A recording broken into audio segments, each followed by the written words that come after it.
SuperTalk Mississippi media production. State Treasurer David McRae is returning record amounts of money to Mississippians, whether it's through the College and Career Savings Program or the hundreds of millions in unclaimed money awaiting your claim. Treasurer David McRae says get your applications and claims in today. Treasury.ms.gov. This is Gerard Gibert, and thank you for listening to MidDays here on SuperTalk Mississippi. MidDays with Gerard Gibert is on the air. MidDays with Gerard Gibert is powered by C Spire. Power your home or business with C Spire Fiber. To learn more, visit supertalk.fm/C Spire. C Spire Fiber powers SuperTalk Mississippi.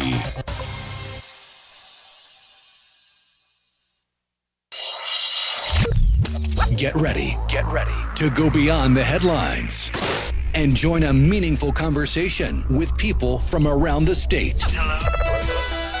You're listening to MidDays with Gerard Gibert here on SuperTalk Mississippi.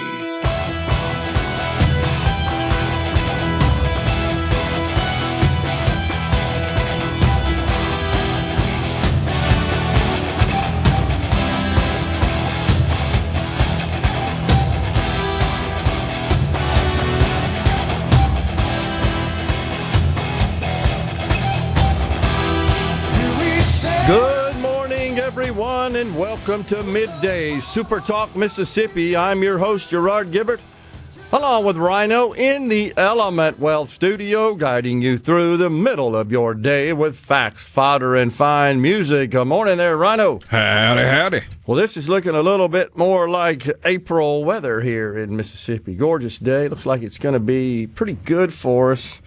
I'm sort of tired of these storms moving through, the wind and tornadoes and all that stuff, but it's looking good out there. So the markets are rallying this morning off their highs of the morning a bit, but still the Dow's up 968, the NASDAQ 492, and let's see, the funny money, it looked like it was up a little bit. It's been kind of vacillating a bit. Let's see. Yeah, it's currently trading at 78.5. Okay.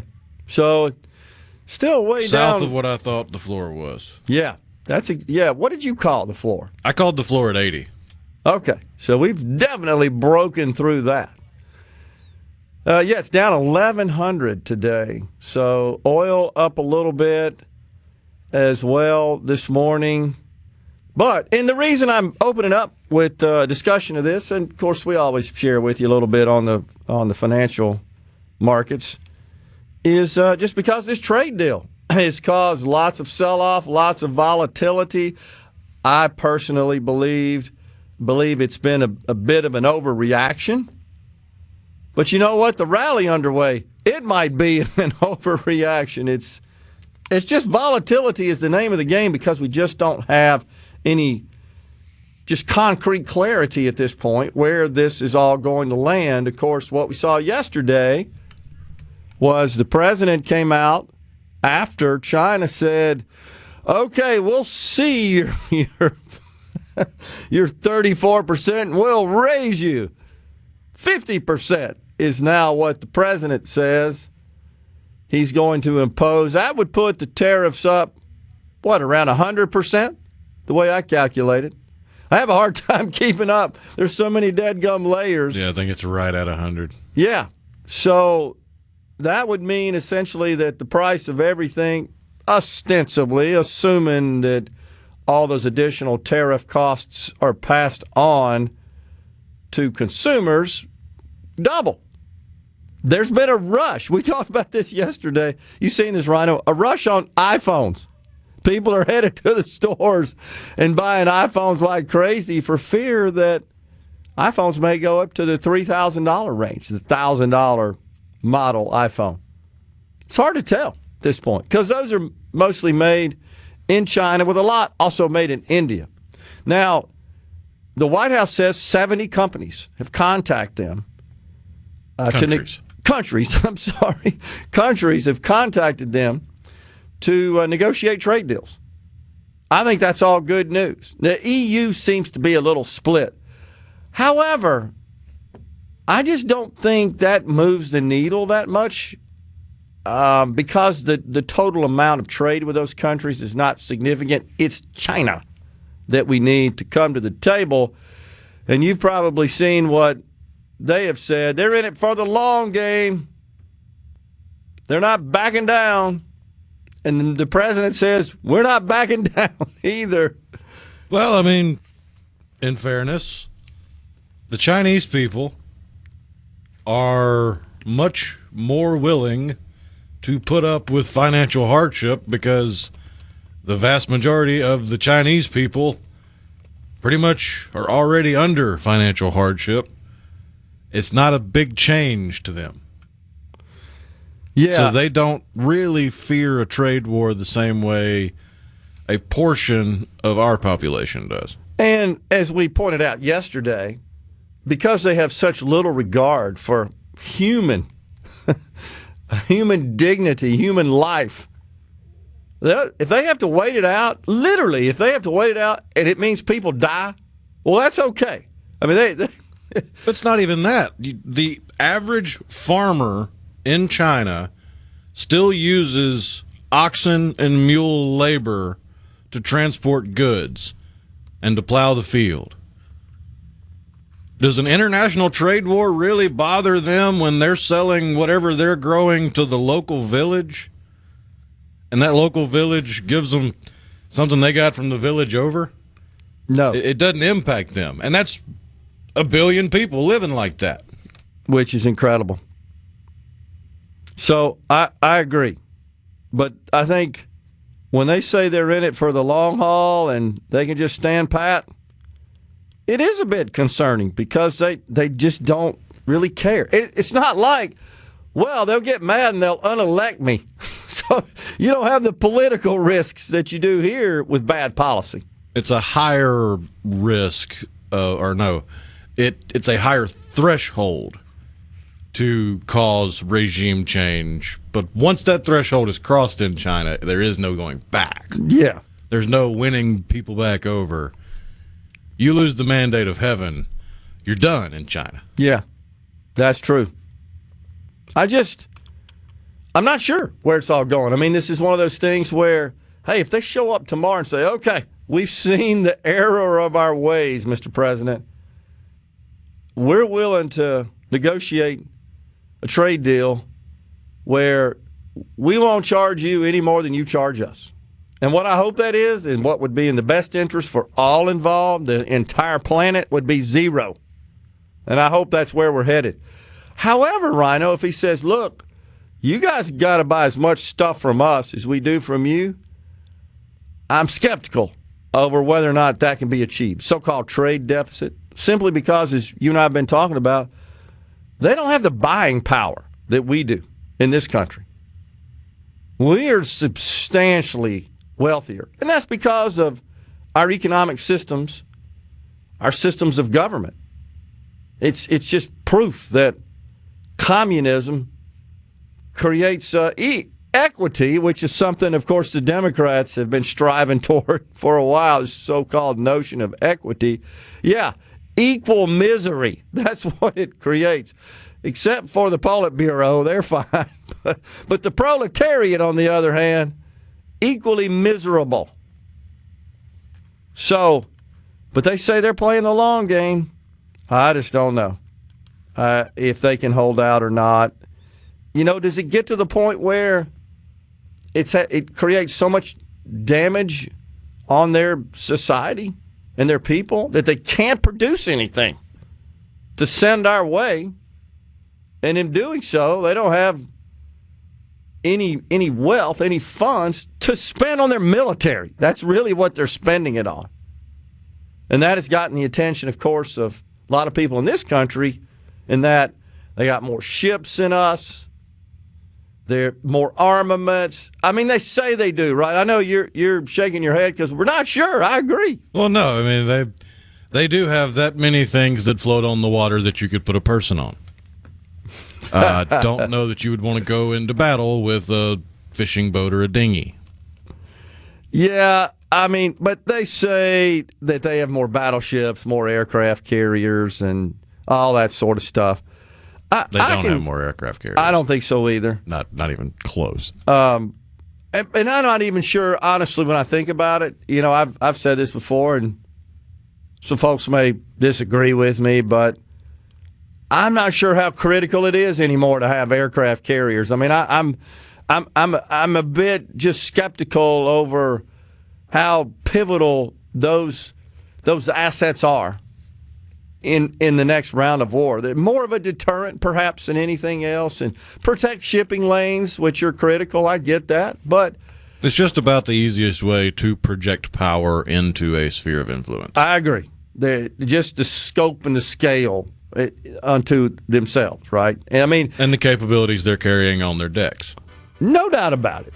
That could be launched short term, but if there are other forms of attack that sort of bypass and circumvent all that, then what good does it do to have aircraft carriers if God forbid we experience some sort of digital attack that just takes the whole dang country down? That's the only point I'm making. And they're working on that simultaneously. And we are too. Which I think is a good thing. I just see us transitioning more to that form of warfare. That's all I'm saying. Well, we're taking a break on Middays, just getting started. We've got Jeremy Nelson, partner at Element Wealth, coming in next. Law professor Christopher Green will join us at 12:05. Some SCOTUS rulings that are quite intriguing. Stay with us. And he like his fancy clothes, and he like to wear. This segment of Middays with Gerard Gibert is brought to you by Covington County Hospital in Collins, where your health matters. We're rolling. Middays with Gerard Gibert. What? This is so Awesome. On SuperTalk, Mississippi.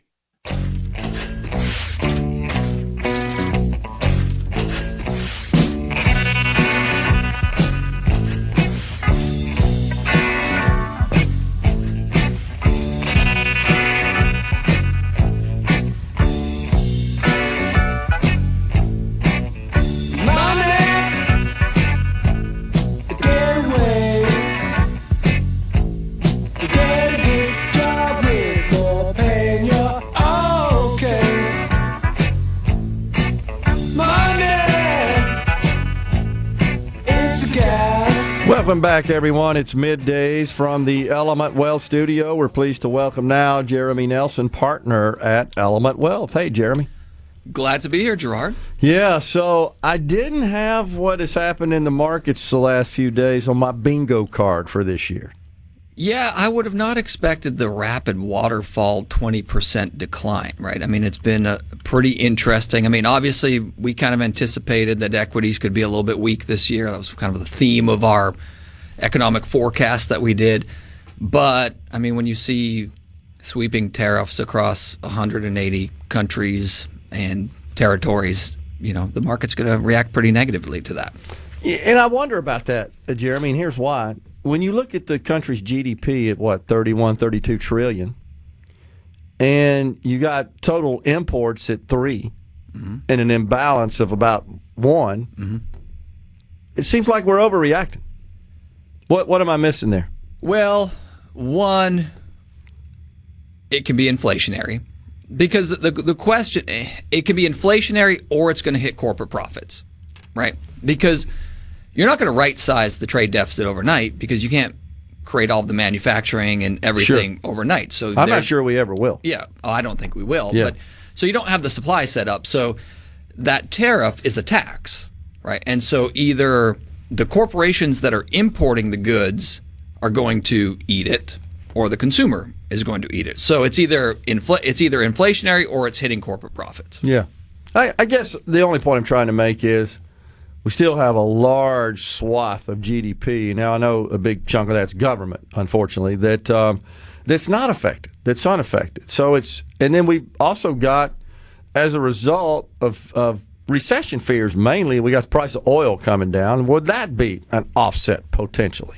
Well, potentially, right? But I think what you're seeing more than anything is you had a market that was expensive, right? We've talked about this for a while, how Look, if you look at PE ratios, if you look at household ownership of stocks, if you looked at sentiment going into this year, there was no way that you could look at the market and say, hey, this is a really cheap stock market. So there was a premium being paid.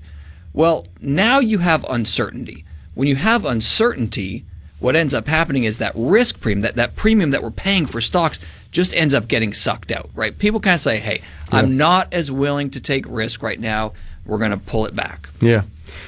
So here's something that's kind of crossed my mind the last couple of days. The president told us on the campaign trail that he was going to do this, that he was going to embark on very aggressive trade renegotiation, trade policy. Mm-hmm. The market still ran up. You would think that more savvy investors would have played the shorts on that. What happened? Well, I don't think that people expected it to be this extreme. Okay. Right. I mean, when you look at the levels, right, and then you look at how they calculated what the tariffs are. I mean, those aren't the actual tariffs, right? I mean, the estimate on actual European tariffs on all U.S. goods going into the EU is 2.7%. Yeah. Right. And so it's just not. It's nowhere near the level that they're saying that the tariffs are, or that these trade barriers are. And that's something that you've seen. There are a lot of folks out there that are big Trump supporters that can't let go from Home Depot. He really was highly critical of the calculation. Yeah. And has been verbal in pointing that out. And look, I think that tariffs to some degree, right, can be good in restoring competitive balance, right? But when you go this far on everybody, especially, countries that we already have free trade agreements with, where there really aren't tariffs going back and forth, then that just starts to create reciprocal tariffs, right? That's the other reason the market sells off, right? I mean, look at what China's saying. I mean, China came back and said, okay, we're going to hit you with 37%. And then, Trump says, well, we're going to hit you with over 100 now. And then China says, like, we're in this till the end. Yeah. Well, now you're kind of at this standoff, and nobody really wins, right? I mean, so when you go into a negotiation that's basically a brawl, it doesn't leave investors overly confident. Would you agree that just the fact that there just is no clarity at this point, one way or another, is the biggest issue? Markets don't like uncertainty. Yeah. And neither do businesses. Yeah, and what you're seeing now from CEOs and CFOs is that they're really kind of pulling back, right? Yeah. Forward guidance. They're saying, look, we really don't know. That slows down hiring, right? Because you're not going to go hire a bunch of people and try to expand your business when you don't know what the landscape is going to look like. Yeah. Well, so it feels to me like, though, that all of these possible concessions that we're hearing out of the EU, and I mean, like yesterday, it was reported that Zimbabwe is set to become the first country to just negotiate a new deal where they eliminate tariffs on American goods. I just don't think that moves the needle, Zimbabwe. I think China is what moves the needle. Zimbabwe doesn't move the needle. Obviously, our biggest trading partners are the EU, Canada, Mexico. Yeah, and there's very little affecting Canada and Mexico as part of this deal. Well, I mean, he's still got the 25%, right? Yeah. And from a couple of weeks ago. Yeah. But they were not a part of the reciprocal tariffs, okay. right? They were just part of the original. That was announced last Wednesday. Yeah. But there were some goods, I think, that were even exempt from that, right? That were part of the agreement that he struck back in his first term. It was only like 10% on Canadian oil and stuff like that. Okay. I think, obviously, the fentanyl thing with the Canadian border, that's not really a national security thing. Mexico, I mean, I think you can make a very strong argument there. I mean, that's where the drugs are coming from. No doubt. But the thing is, what really bothered President Trump, and to a certain degree rightfully so, he felt like China and other specifically was kind of backdooring some of the tariffs coming through Mexico. Okay. And as well as supplying the fentanyl that was flowing through Mexico as well. It was argued. Of course, it's also been speculated that China's like laundering their products through Vietnam. And that was another one that came out, right? Taiwan. And I think it was Vietnam that came out and said, hey, we'll go zero. And they're like, no, because you've got to stop this. And now you're hearing rumblings of Korea, North Korea, China, Vietnam, even Japan coalescing around some agreements to like fight back against this country. Well, I mean, and it's more than just that. I mean, you're seeing the EU kind of banding together. Yeah. You're seeing the Canadians negotiating with Japan and other countries to try to get more exports going that way. I do think that the longer term risk here is that essentially the post-World War II world that the U.S. put back together, right? We were the trusted broker that put the world back together. We were and still are the reserve currency, but these other countries are kind of backing away a little bit now, going, hey, maybe we need to start being less reliant on the U.S. And I don't know that that's necessarily great for us in the intermediate term.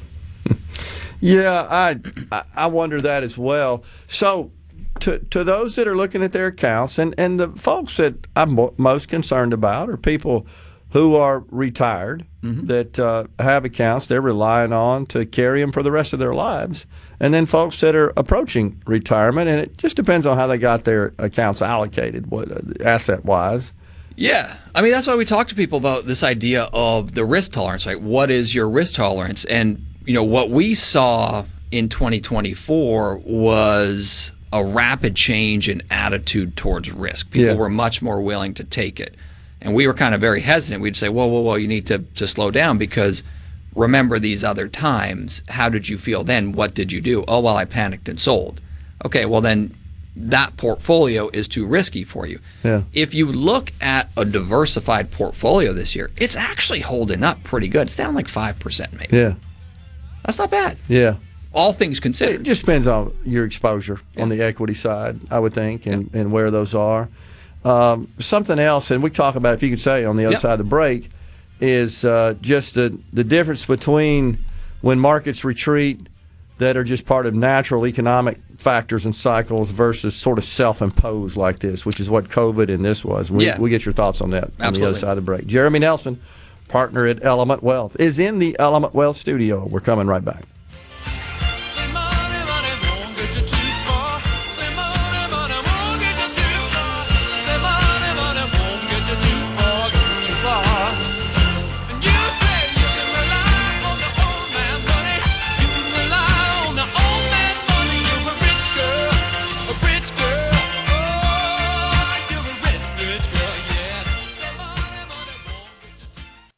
From the now, Touring fans, it's time for Middays with Gerard Gibert on SuperTalk Mississippi.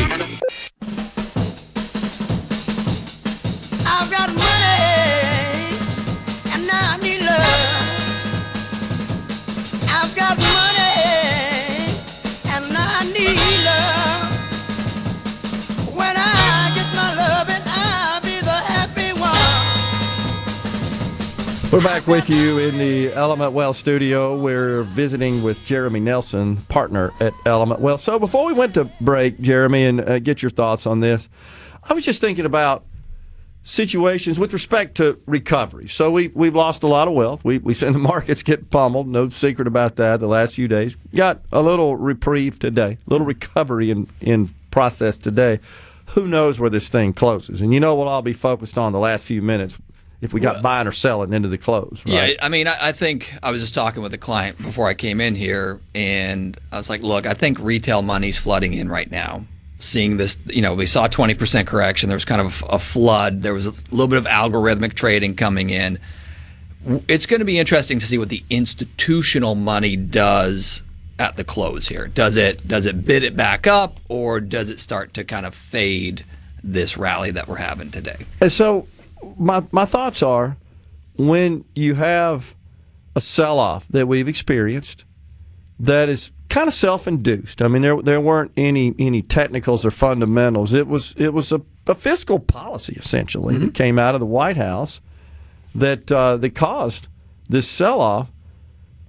Are recoveries in that situation, and my research says that they are, more rapid? The time frame to recover from that sell-off takes place over a shorter period of time than when it's just organic. We got just bad technicals, bad fundamentals, economic contraction, sell-off before we see it return. The situation here, do you think? Yeah, so I think what you would historically see is if this is a non-recessionary bear market. So let's just say all this trade stuff kind of sorts itself out relatively quickly. We don't go into a recession. I think you'll see the market, pushing back up towards highs maybe this year. I think everyone, Goldman Sachs and all the big banks are cutting their estimates for the year. Yeah. Ned Davis research that we follow just came out at about 5,500 at the end of the year. It's kind of their target now. So I think what you typically... S&P. Yeah. S&P 500, yep. So typically speaking, if it is a non-recessionary bear market, then it's going to bounce back pretty quick. And those typically are about 20% declines. Okay. Now, if it turns into a recessionary bear market, then the average decline there is closer to 35%, historically speaking, which would mean we've got a little bit more to go. So, again, the question becomes the economic damage, how long this lasts. In the short run, I think what I would be looking at and what I would be telling people is when you get waterfall declines like this, right? So when you get these big sell-offs, typically what will happen is you'll get a massively oversold market, right? Check the box. We got there Friday. Market was massively oversold. Then you're going to get a relief rally because some buyers are going to come in. It's going to bid things up, right? That was kind of the turn we saw yesterday. We're seeing a little follow through here today. But generally speaking, you're going to have a retest of that. And if that retest doesn't hold, right, and it breaks through, you got to start the process again. If it holds, you'll get a breadth thrust where you get a lot of strength in the market, and that's kind of your all clear, like, okay, we're past this. The time frames that I heard from an analyst this morning is generally speaking a year and 7 months when it's due to a recession or a contraction or other economic conditions. 17 months. 17 months, okay. Yep. But 5 to 6. Well, like COVID was an example. I mean, it was kind of self-imposed. We sent everybody home, shut the economy down. Yeah, COVID was a little bit of a weird one, though, because when those stimmy checks started coming and people couldn't spend, they started gambling. Yeah, that's true. And so it was a really weird one because we were actually in a recession, right? And all of a sudden, there was just all this flood into the market. You saw a lot of craziness in some of the high-flying stocks. So you were talking about retail investing, and there's some inflow of funds from retail investors into the market. Well, Reuters reported that Friday we experienced the biggest investment from the retail investor community that we have in 10 years, in a decade. Mm-hmm. And it was $4.8 billion. Yeah. Well, the market's $62 trillion. Mm-hmm. So while I get it, retail investors are saying, man, this thing is really low. Everything's on sale. I'm going to jump in. I mean, when you got NVIDIA trading for less than the S&P average, I think. Yep. So that's pretty good buying opportunity, as an example. But the retail investors, this is a point I want to make and get you to respond to it. Their investment doesn't grow in value until the institutions get involved in a big way. Well, you need the big asset flows, right, to create that sustained growth. And we are seeing right now that the supply of stocks is increasing, right? So if there's more demand for stocks than supply, then stock prices will go up. If there's more, supply than demand, stocks will go down. And we are starting to see more selling from institutions. Retailers are kind of buying it up, but the pace at which it comes in, if there's still not a lot of people there kind of selling, prices can go up pretty rapidly, right? And so you see a lot of kind of market orders, people sit and buy, right? And all of a sudden the prices can move up, and that's why you get a lot of this volatility, because it's indiscriminate buying and selling. I'm just trying to make the point, and this is what I want to make sure our folks understand, is that on a day where the Dow lost nearly 2,000 points, we had the biggest inflow into equities from retail investors. They didn't move the needle in a positive way. They're not going to. Now, I think they came in on Monday and there was more, and that drove it up, that right? helped. But retail investors, if there's more institution selling, you're not big enough to move the needle. Right. But in a more normal market, if there's not a flood of institutional selling, they can drive the market higher. Okay. That makes sense. I mean, if they're coming in and institutions are staying, putting holds out. It's all supply demand. Yeah. Right. I mean, and so it all depends on, again, if retail investors are flooding in as institutions are just hammering it and selling it, they're not going to make up the difference. Yeah. But if the institutions are kind of calm, like probably today, then you're going to see retailers driving the market up. Okay. So we have seen the 10-year yield actually fell below 4% late last week, but it's up above. But now it's popped up, right? Yeah. And so I find this kind of interesting because one of the things that's out there is, well, the administration is trying to drive interest rates down. They're trying to force the Fed's hand to cut interest rates because they want to refinance the debt, right? Well, all of a sudden you have a 20 basis point jump back up in the 10-year. Well, that's defeating the purpose, right? Yeah. And so I think that's why right now I would tell people, one, you should be properly allocated. You shouldn't be panic selling here, right? But if you are trying to trade this, I would say have a little bit of caution here because there's a good chance there's a retest. I know Jeffrey Gundlach was on CNBC, I think it was yesterday, talking about 4,500 is kind of where he sees it going. The big thing is, generally speaking, in these waterfall declines, you're going to get a retest. Now, last couple times, 2018, 2020, we didn't see that. I think those were slightly different fact sets, right? Because number one, in 2018, the Fed acted. Right? True. 2020, the government just flooded the market with money. Yep. Right? And so does that happen in this case? Yeah. Let's talk about fiscal policy because we got the House and Senate that are trying to get together and get a budget resolution passed. And, of course, the main component of that is the Trump tax cuts, the 2017 tax cuts. They're trying to either extend those or, better yet, make them permanent. But they don't seem to be on the same page just yet. Do you think the markets are waiting to see what happens there? And could we get a bounce if we get a deal? I think that would obviously be good. I think the market is still discounting that they're going to get something done that's going to look a lot like renewing the 2017 bill. Yeah. The longer it drags on, right, the worse it gets. And, all of a sudden people want other things. Maybe these tariffs become a part of it. Like, hey, if we're going to do this, we got to cut back on the tariffs. And now all of a sudden you've got this issue between the president and Congress. So I think the market is still expecting that we're going to get a tax bill done. Okay. But it's dragging out for sure.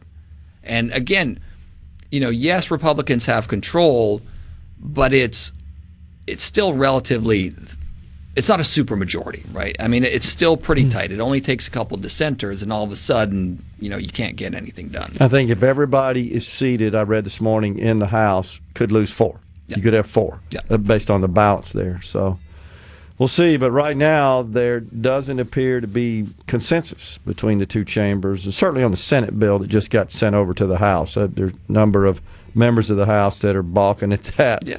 So mainly overspending because they had like a floor of $4 billion over 10 years. Are they kidding me? That's like an hour of spending. That's nothing.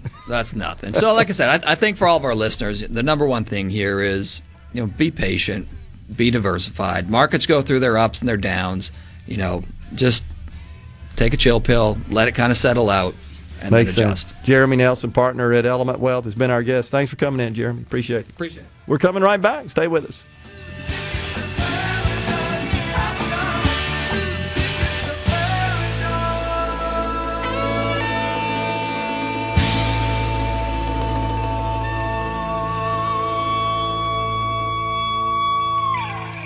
Are the trees in trouble? Come on. Middays with Gerard Gibert.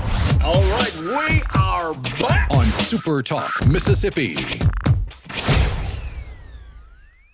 I needed someone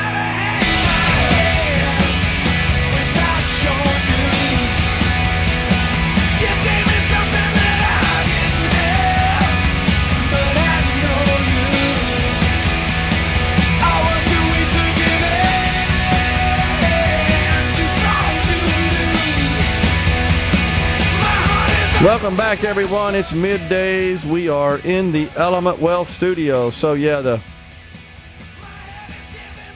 the news department came and visited me. It was like a shakedown. It's like Guido came in to collect my investment in the big March Madness bracket going around the office here. You should have seen them in the break room. They had like a fish and some newspaper and this bulletproof vest. It was weird. Oh, my gosh. So I just didn't understand why I took all three of them to come get $10. Oh, man. Super shakedown. Yeah, it was the president of Zimbabwe. Aren't you relieved to know that they're embarking on a zero tariff strategy and policy with this country? President Emerson Mnangagwa. I think I said that. It could be Mnangagwa. Yeah, I did it right. Mnangagwa. Yeah, that's it. He went to X on Saturday. This was after 18% were imposed on goods coming from that country.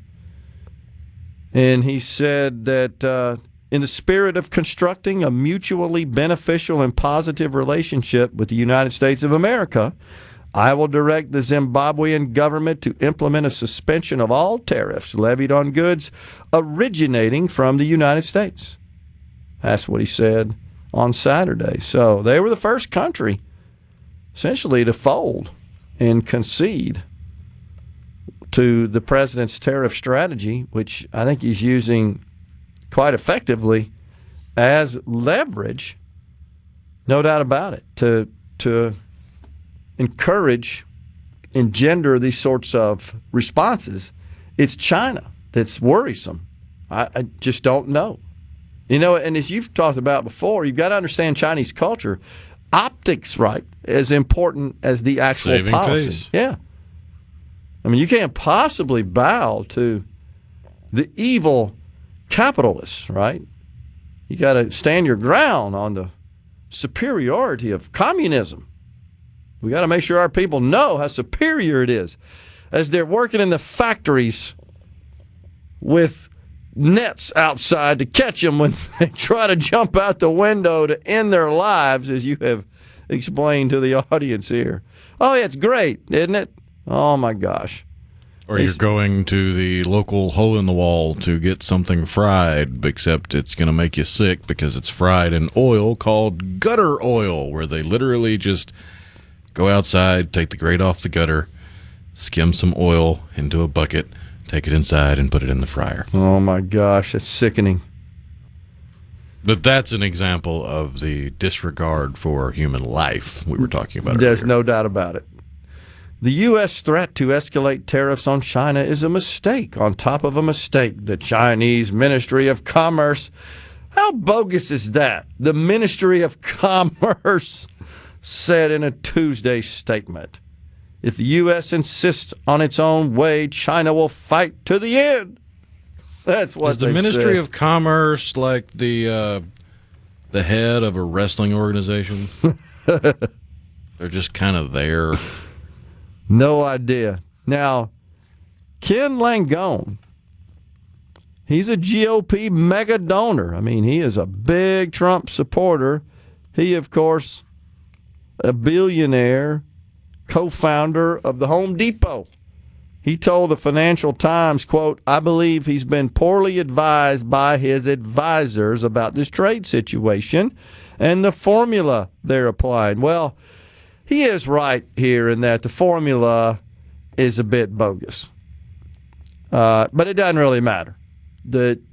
What matters is that these other countries charge more. They have higher tariffs on goods we export to them, which they import from us, than do we on the goods they ship in here. What's changed to me more than anything when you think about tariffs, and certainly tariffs in the pre-Smoot holidays and the use of tariffs to generate revenue and protect markets, which is how they were originally designed, is that so much of what we import is made abroad in factories owned by American companies. That's what's different. These are American companies that have shifted operations overseas or just to other countries in the interest of saving money, cutting costs.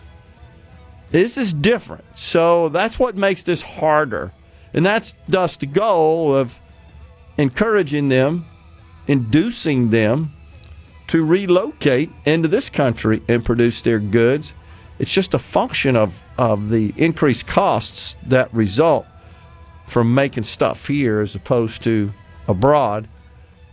I've got a couple of ideas that I sure do wish the administration would consider with respect to fiscal policy to achieve that goal of reshoring. I'll share that on the other side of the break. It's Fox News and Super Talk next. It's Middays. The hour of Middays with Gerard Gibert is brought to you by the Mississippi Business Journal. Visit msbusinessjournal.com. Scott Coopwood, publisher and president. And now, the talk that keeps Mississippi talking. That's what I like to listen to. You're listening to Middays with Gerard Gibert. Here on Super Talk, Mississippi.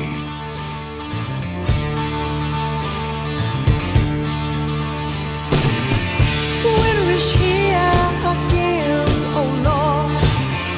Haven't been home in a year, oh Lord. Welcome back, everyone. It is Middays. Hour 2 is now live from the Element Wealth Studio. Are you thinking about retirement? Do you have a plan? Go to myelementwealth.com or call 601-957-6006 to let Element Wealth help you find your balance between income growth and guarantees. All right, looks like Thursday, Middays and Sports Talk Mississippi are going to be at the Columbus Convention and Visitors Bureau for the annual Catfish in the Alley event that features Southern flavor, the blues, and history. I'm already hungry for that, Rhino, talking about catfish. Nobody does it better than the state of Mississippi when it comes to that.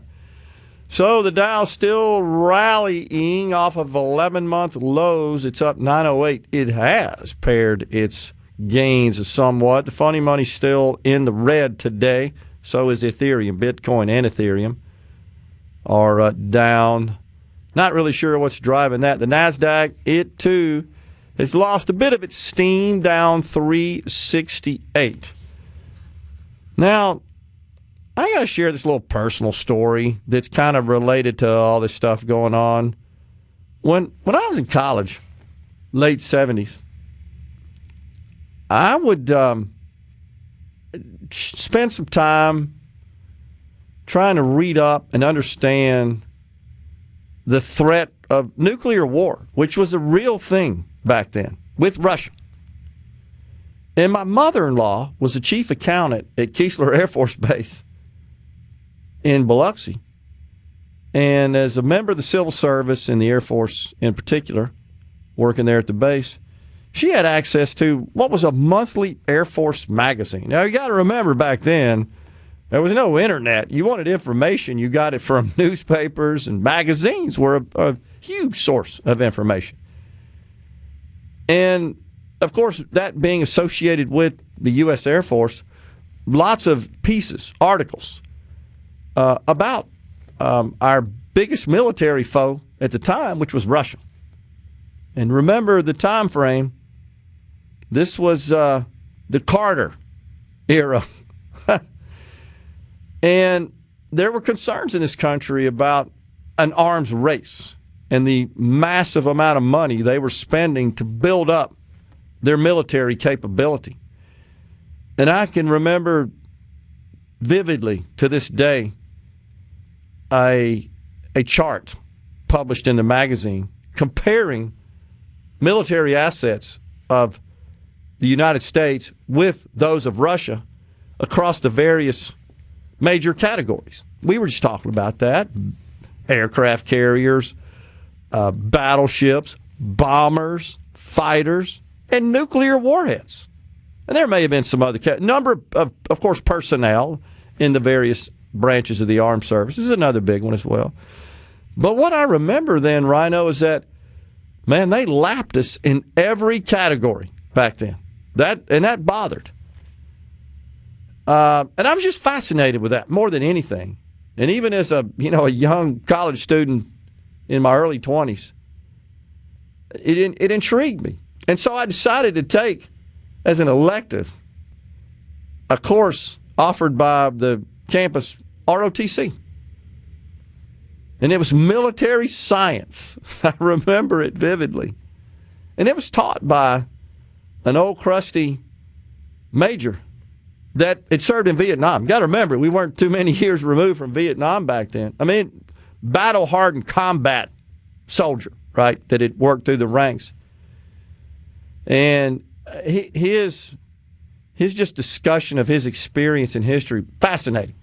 I mean, think about if folks around that today. Now, they're all in their late 70s, most of those people that served during that period.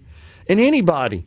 Or older. Or older, right. But you think about the value of having a conversation and the amount you can learn from a person that was there. I'm not talking about the talking heads, the journalists, the politicians. I mean the people with bullets flying around their head in the fields. And this guy was one of them. Hopping out of them damn Hueys. You remember how that worked. They'd fly them into what they call the LZs, the landing zones, and drop them off, and many of them would just be slaughtered right there before they took 2 or 3 steps. He was fascinating to talk to. But where I'm going with this is Carter was like clueless. He knew this was a huge problem. Remember his famous statement, little Amy, her major concern, and I'm paraphrasing a bit, was nuclear. Remember, he couldn't say nuclear war. And it was a real thing back then because we had ignored our military capability to a great extent. And here comes Ronald Reagan. And as time went on, especially with the hostage crisis in Iran, who could forget that? A terrible period in American history. And Carter just didn't know what to do. He just seemed clueless. And he was so passive and hesitated to leverage and use any sort of force or any sort of American threat. And consequently, I think the Ayatollah knew that, and he just goes and helps himself to a bunch of American civilians and holds them hostage. I'll never forget it. Dark days in our history. Here comes Ronald Reagan with a plan. The plan was he broke the Soviet Union because he knew they were spending an enormous amount of their GDP to build up their military for one purpose only, and that was to defeat this country and to roll over it and supplant us as the global superpower.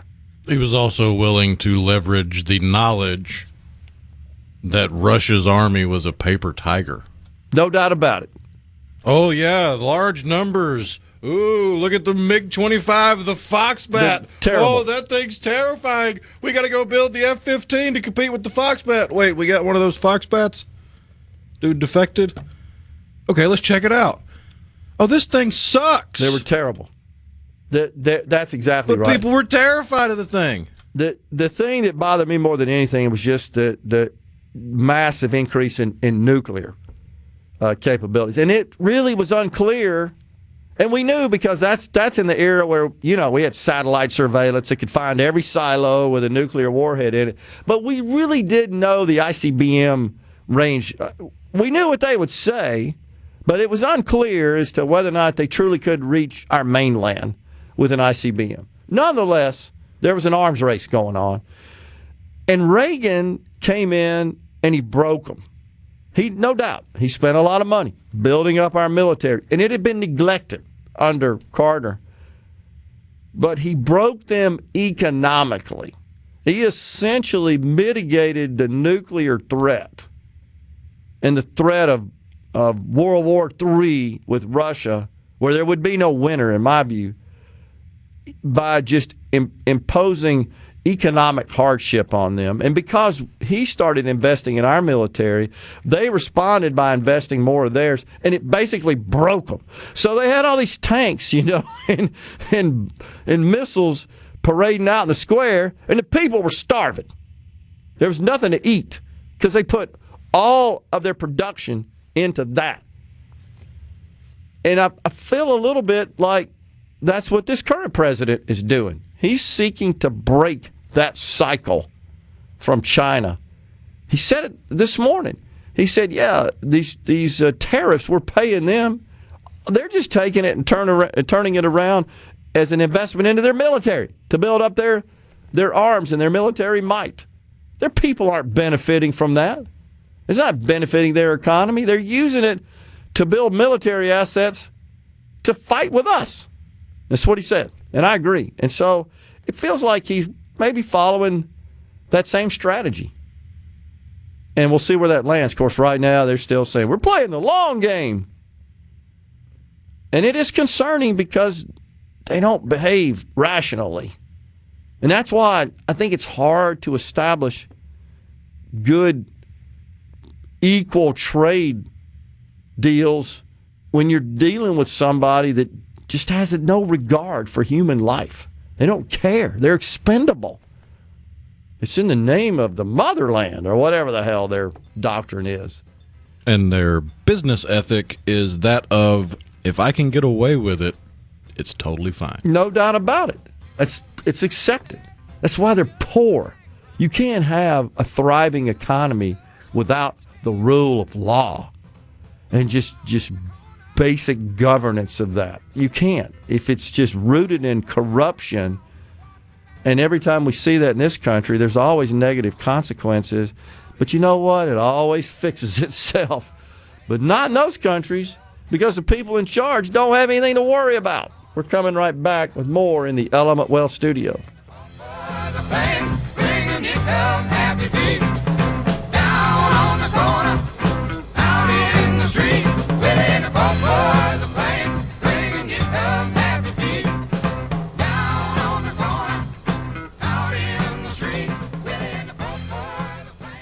From the Seabrook. And now, the talk that keeps Mississippi talking. Now, on to the real part. Dynamite!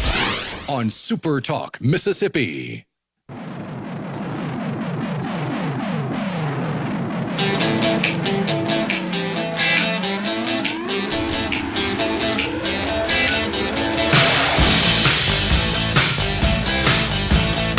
We're back with you in the Element Wealth Studio. Thanks for joining us. Don't forget, law professor Christopher Green joins us at 12:05 today. He'll talk about what's been going on up at the Supreme Court because, as you probably are aware, the president secured a significant victory, and even though John Roberts seems to have ruled in the president's favor on the Alien Enemies Act, dealing with Salvadoran nationals' deportation. I don't even know why this was in question, honestly. These people in this country, especially the Democrats, that are all about defending and pointing to the rights in this country of illegals is preposterous. Especially considering the lengths they went to bend and break the rules to get them into the country. They now expect every single rule to be followed to a T.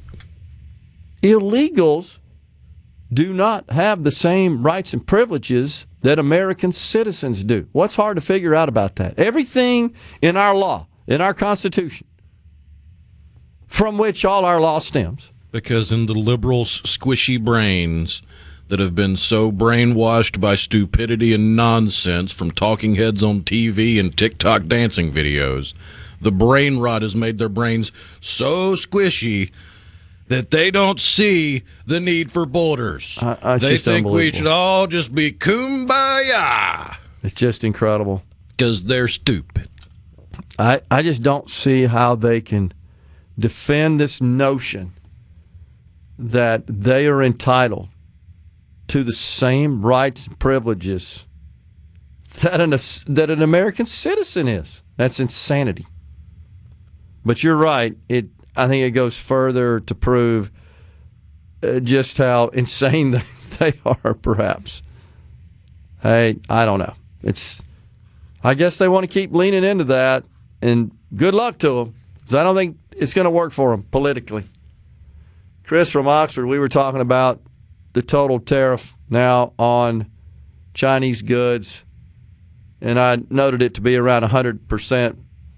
Chris says if 50% goes into effect, that the president has threatened, if they don't back off on their retaliation, it would be 104%, to be exact. Man, I think we've got to be concerned about a lot of our fellow countrymen that have these entrenched relationships with China in both directions that could cause a problem. Now, I'm optimistic the situation's going to resolve. I feel pretty good about that. But in the interim, there could be pain. And it could be pain that goes past the tipping point. And that's the concern and is unrecoverable. Let's hope that that's not the case, that this matter is resolved in short order and they can recover. Appreciate that, Chris, for doing the math on me. Let's see. Was it that bill passed with due process? The Supreme Court, says Tim and McGee. Not sure exactly. Do you know, Rhino, what Tim's referring to there? The Aliens Act. The Trump shooting. Okay. Yeah, that's right. Thank you. Exactly right. And that's why I think ultimately the Supreme Court ruled in favor of the president. He was within his right as the commander-in-chief to deport these bad people. Although it seems like Amy Coney Barrett let her emotions and feelings get in the way of logic. I saw that. That's a little worrisome. How? This is indefensible.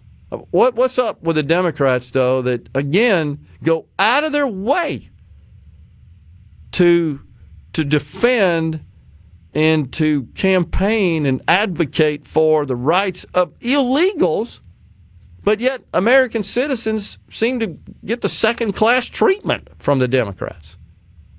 Is it something about their feelings, some sort of virtue signaling? It's because they've literally convinced themselves that there cannot physically, emotionally, spiritually, in any way, there cannot be any difference between one human being and another.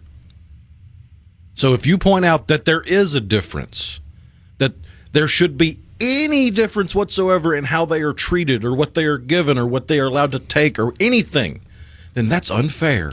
That's crazy. And their childlike view of the world will not let them handle that unfairness. That's just unbelievable. Because they live in la-la land. Well, I guess they're just going to continue to lean into that. And if that's the case, that's good news for Republicans, because that's a loser politically. I think that's been proven. And you're seeing, are you not, examples across this country of biological females. This is something else they leaned into so heavily. And which state is it that, was it Maryland? I think so. That literally just completely defied their state legislature, the president's order, by passing legislation that allows, I think it's Maryland, Annapolis. They're crazy in Annapolis. That allows biological males to compete.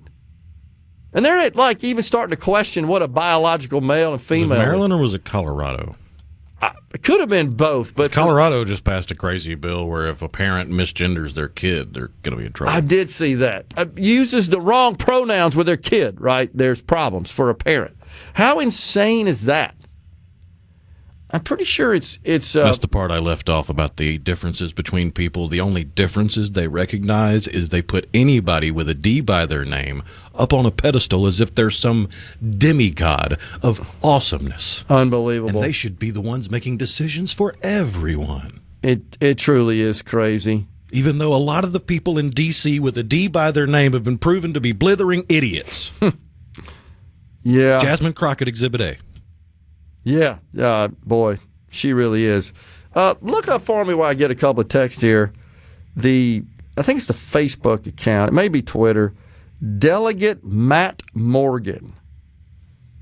Matt Morgan. And he is a Republican in, I think, the Maryland legislature.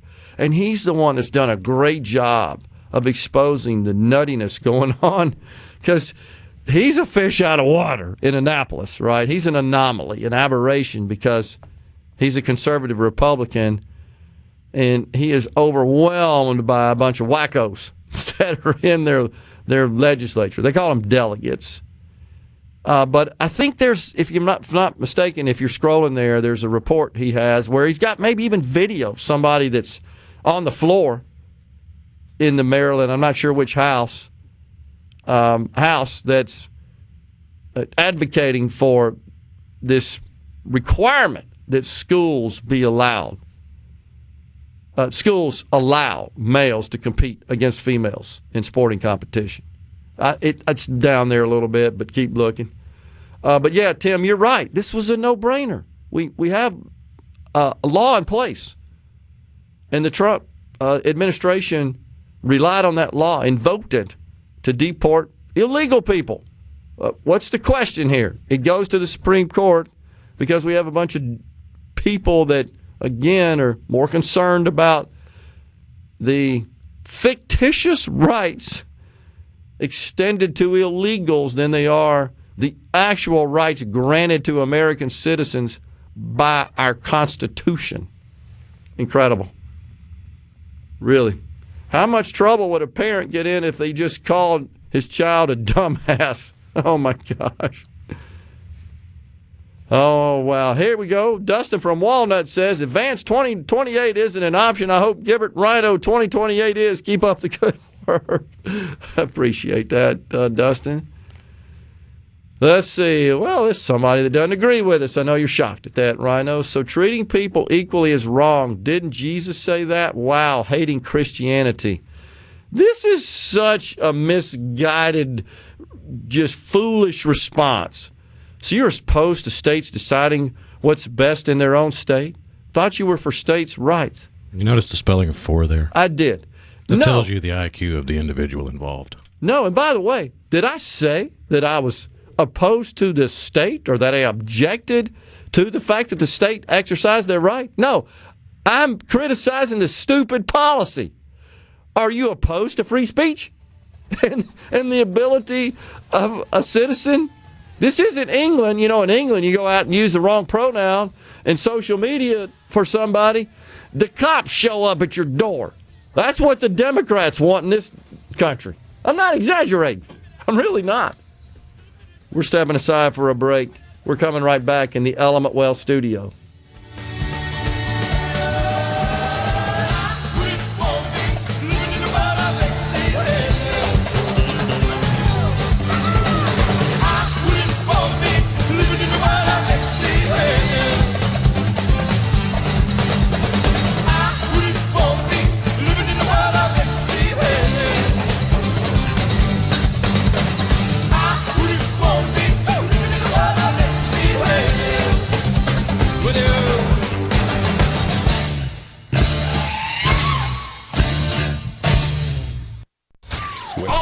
Middays with Gerard Gibert. It is on SuperTalk, Mississippi.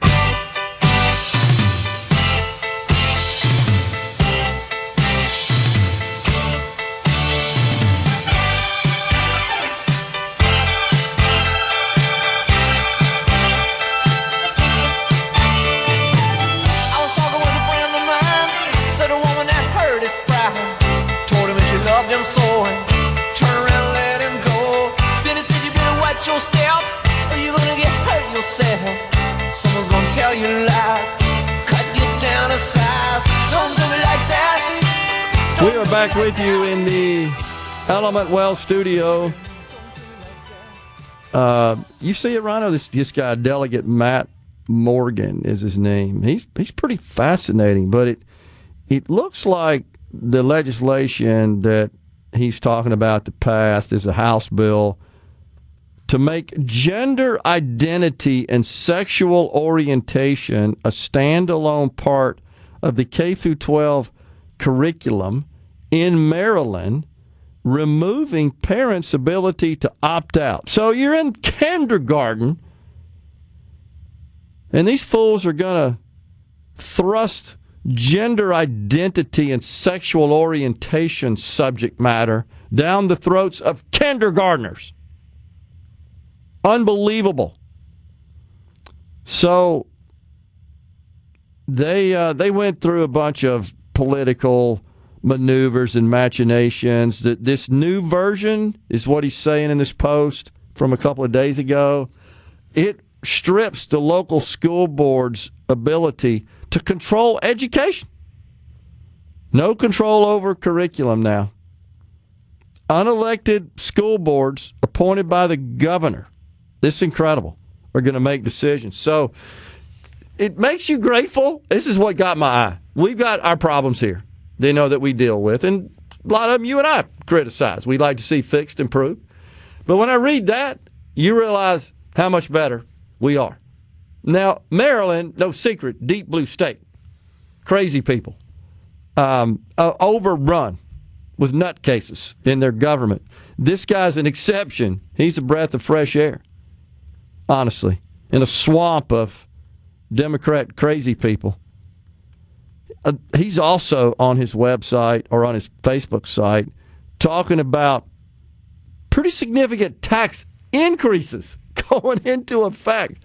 We're sitting here arguing about the various tax reform just signed into law by our governor that phases out the income tax while at the same time reducing the sales tax on groceries immediately, July 1 this year, and imposing a slight increase in the excise tax on fuel. My gosh, you seen the list of taxes, these guys? New taxes, capital gains surcharge, sports wagering tax, sales tax on IT services, which includes internet access, by the way, repeal of sales tax exemptions for advertising and coins and bullion, cannabis tax increase, vending machine sales tax increase, film production tax credit reduction, and a local income tax cap increase, meaning that municipalities who actually do levy an income tax in Maryland. We gripe about the property tax here in Mississippi, and I'm with you. I'd like to see that go down. They have that, which is higher than what we have here, plus a local income tax. But it's capped. Oh, it's capped, though. Have comfort. And this bill would essentially increase the cap, which would mean that municipalities could raise income taxes. So you're paying federal, you're paying state, you're paying county, and you're paying municipal income taxes. They've never met a tax they didn't like, have they? Just incredible. And they've got a significant deficit. This is what precipitated this, is that they're dealing with a deficit situation. We've got a $500 million surplus here, and they're dealing with a deficit situation there, and they're trying to raise more money to cover it. I just thought it was fascinating. But we have somebody on the C-Spire text line that takes exception. It's because he doesn't realize the world has moved on from his asinine input and his emotional blackmail. So now he's invoking, like, we're not Christians and our views aren't consistent with those of Christian principles, and even goes on to say something about that in their text. Pretty sure Paul wrote about something in Thessalonians that would blow this guy's mind. Unbelievable. The whole, if anyone's not willing to work, let him not eat. Right. Pretty sure that's in 2 Thessalonians, somewhere around there. Well, there are numerous other parables, I believe, where Jesus actually shows that he stands up for capitalism and free markets, right? And that's the problem with the people on the left that try to use emotional blackmail towards Christians, is they don't truly understand what they're arguing. They've got a boilerplate understanding of it, but they never really bought in. Totally agree.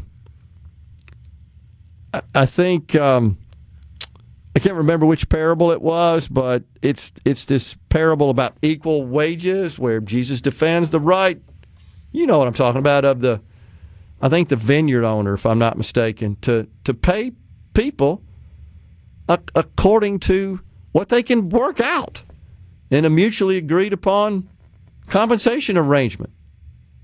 Pretty sure that's in the Bible. Well, I don't know. People just have problems no matter what. Remember the Francis Gary Powers being shot down over Russia in a U-2 spy plane, said Gary. I do remember that. Man, and that was kind of scary. When did that occur? Right in the 60s, I think, late 60s, and there was concerns about how that might spark some sort of attack, some sort of 1960. Okay. Early 60s. So,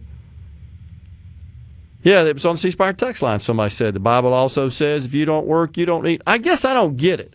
How is it treating someone who comes into this country to cause harm to our people, our property, up to no good, is a net leech, not a net contributor, has no rights under our human law? That's not being humane. That's not conflicting with Christian principles. It also shows the nonsensical double standards of liberals and Democrats. They don't want any acknowledgement that the country was founded on Judeo-Christian principles and that our laws are based on the Ten Commandments. They don't want any way for you to consider your Christian faith in governance. But they want to blackmail you with your Christian faith when your ideas of governance don't line up with their liberal nonsense. That's just unbelievable. They try to sort of hijack that, thinking that it will influence and have an impact. I don't believe it does.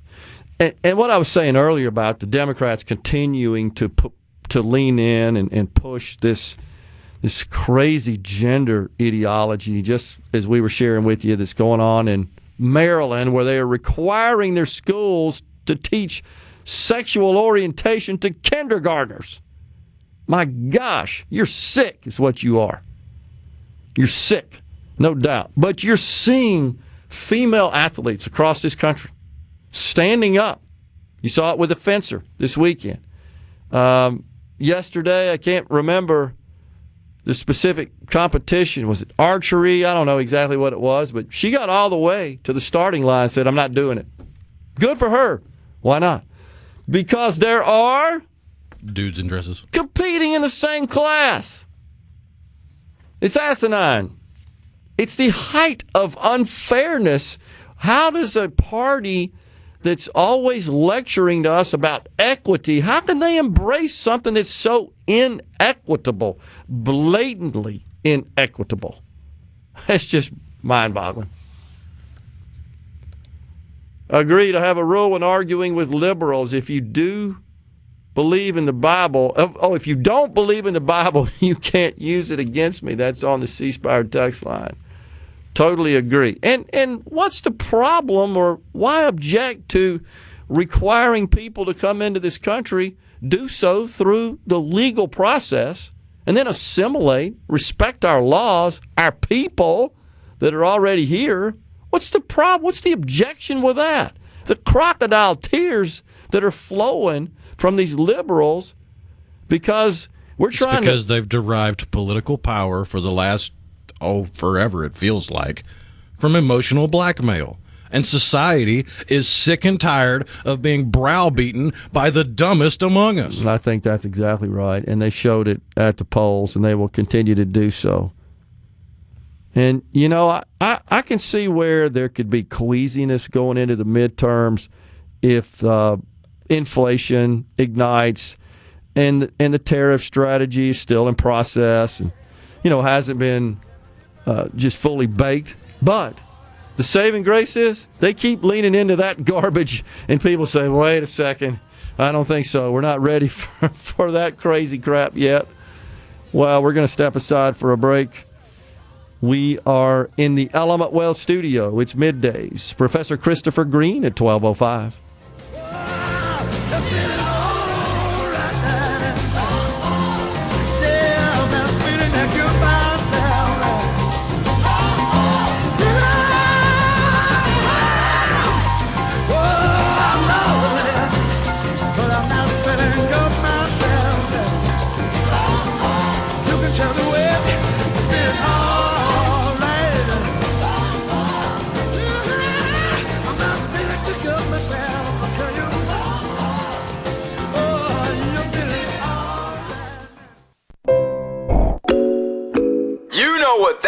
means. Middays with Gerard Gibert. We'll do it live. On SuperTalk, Mississippi.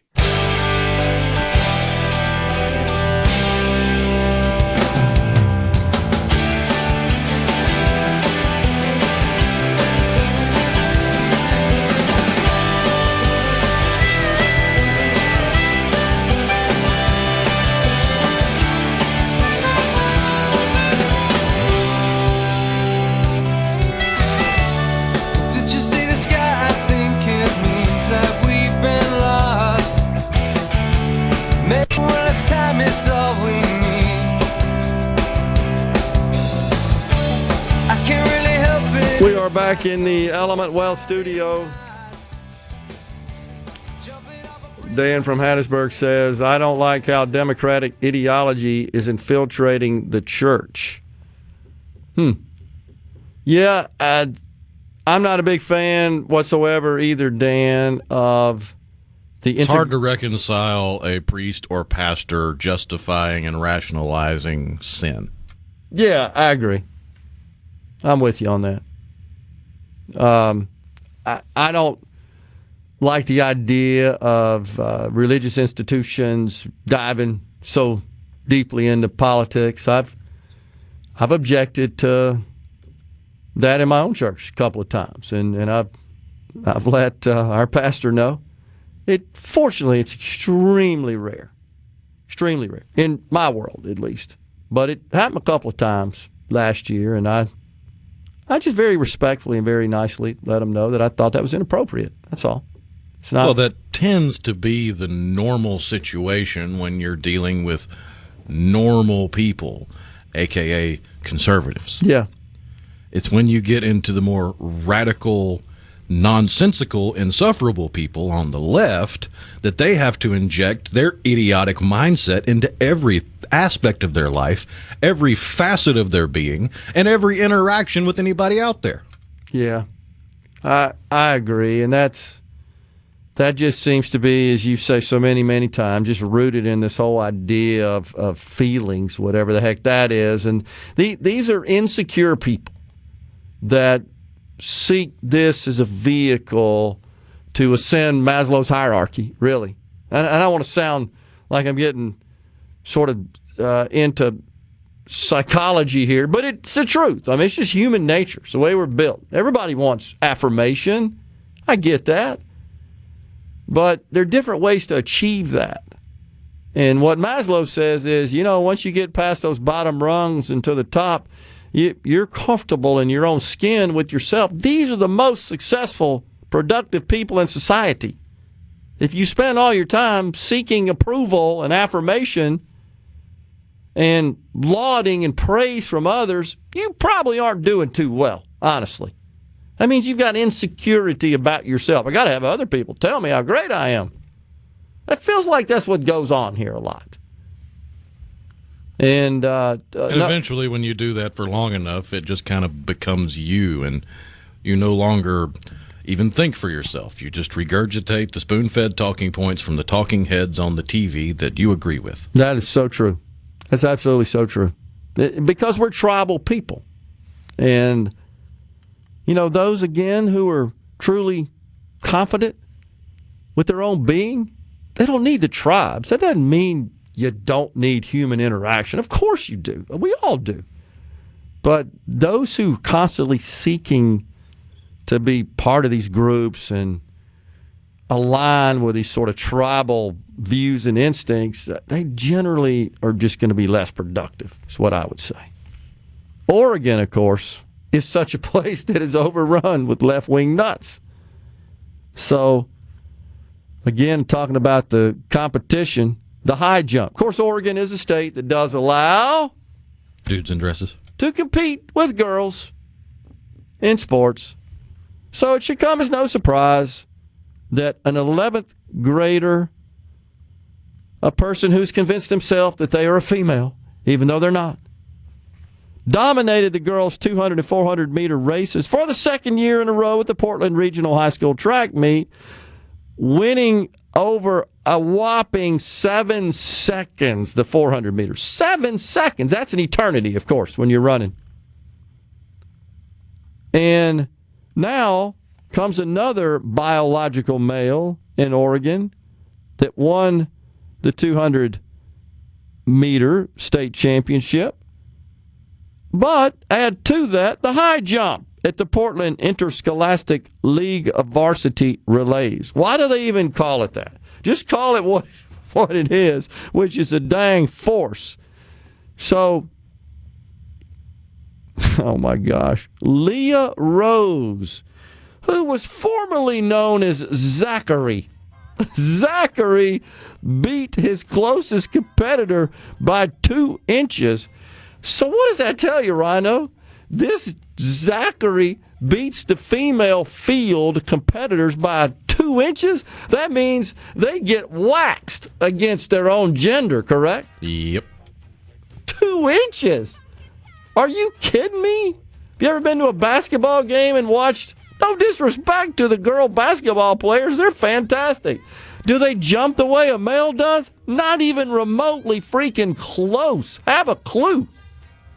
Man, oh man. We're stepping aside for Fox News and SuperTalk News. Law professor Christopher Green joins us on the other side of the break. Stay with us.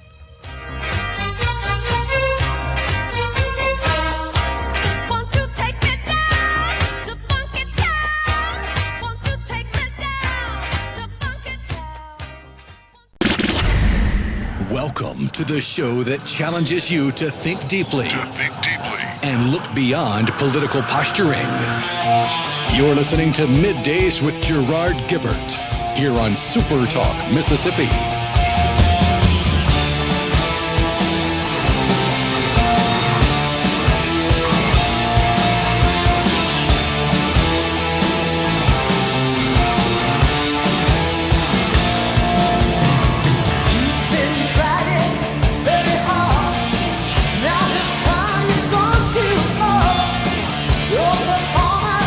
Welcome back, everyone. It is Middays from the Element Well studio. Thanks for joining us. Hour 3, the afternoon portion, is now live. It's our pleasure to welcome now Christopher Green, law professor at the University of Mississippi Law School. Professor, always good to see you, sir. Thanks for coming on. Good to see you. Exciting days these days. They are. So it seems like we have gotten ourselves into a mode where, and it just didn't start with the election of the current president, but really seems to have gotten underway under the prior administration. Presidents sort of test the boundaries of the Constitution and executive power in the executive branch, and they issue these executive orders with a swipe of a pen, and inevitably somebody's mad about it, doesn't like it, doesn't agree. And so their remedy, I guess, is to file a lawsuit. And somehow these lawsuits kind of trace their way all the way up to the highest court in our land. That's the Supreme Court, and they end up having a rule on it. And so we have one. We've been talking about it this morning about some of those rulings. This one had to do with the president's action in deporting someone and an illegal in this country and invoking a law to do so. Is this? It just feels like this is going to continue. What say you, Professor? Yeah. So these last two. So there's Trump versus JGG about deportation proceedings, and then just last Friday, Department of Ed versus California. So both of these. I mean, makes your eyes bleed in terms of how detailed they are. They're both about where you're allowed to sue to challenge certain actions. So, if anybody who's unhappy with what the president is doing, so this happened under Biden, happens now. If you say that any trial court can just, run any litigant anywhere in the nation can run to somebody. Well, there's certain places in the nation where you can be extremely confident that you're going to get somebody sympathetic to your claim. So the education one was in a Massachusetts court, and they ended up saying it had to be filed with the Federal Court of Claims. The immigration one, it was filed in the D.C. Courts, and they said, well, actually, this should have been a habeas corpus petition, which would have meant filing it in Texas. Essentially, what these two decisions are about in an emergency posture. Are you allowed to go to just any district judge, or some of them say, like, oh, we got to go to D.C., but a bunch of questions about basically who is allowed to do these emergency things. Also, a bunch of procedural stuff about if they do these emergency things, what kind of review do we have? I look at all of it, I really think Congress really needs to come in and set some rules about really the immediate appealability of a TRO, temporary restraining order, and coming up with some rules about where you do these kinds of challenges. In other contexts, they do have a system. So if an agency makes a decision and you have multiple petitions to circuit courts, they actually have a lottery system under the great Section 2112.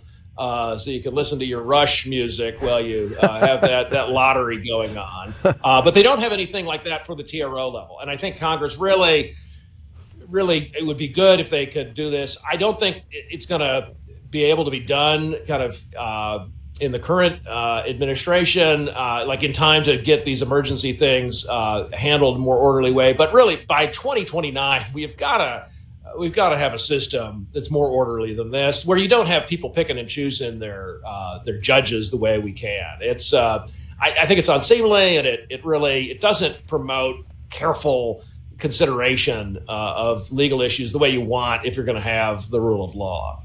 And it seems like that the court inevitably and really not by design, but rather almost by default, because of the way these things go down, they get inserted into the political process, even though they're supposed to be separate from it. Of course, that was the design, the brilliant design of our founders, and of course our founding documents and system. But inevitably, it becomes politicized, whether they wanted to or not. Oh yeah, and part of it is that the immediate appealability question has a huge amount of discretion built in. So you've got these things, temporary restraining orders. Technically, they're not supposed to be immediately appealable, but preliminary injunctions are. So there's a big question: do we characterize this TRO as a PI? And it really is kind of sometimes in the eye of the beholder. So, these 5-4 decisions, they weren't the same 5-4. So one of them, Justice Barrett dissented. One of them, Chief Justice Roberts dissented. So there had been some, I think, kind of wildly overheated criticism of Barrett, but she was actually the one that was on board putting this spending clause or this spending limitation. What was it? It was limits on spending that were enjoined by the District of Massachusetts last Friday. So if she had been thinking, oh, I'm just going to oppose Trump at every turn, well, that would have been 5-4 the other way. So there's some difficult calls, but I do think a lot of the criticism of individual people over individual justices over individual decisions is. I think it's incorrect. I think it's unfair criticisms, but also it's not strategic. Like, if you want to, promote these folks' decisions in other cases, you gotta respect their decisions when they happen to disagree with you. Yeah. Well, I don't think this is over. So what's on the docket? What's on the horizon? What are some of the key cases and high profile cases you expect to come before the court? So the real biggie that's coming down, probably, it could happen any time now, is a case about who the president is allowed to fire. So there's this old case from 1935, Humphrey's executor, that basically allows Congress to create a kind of headless fourth branch of government.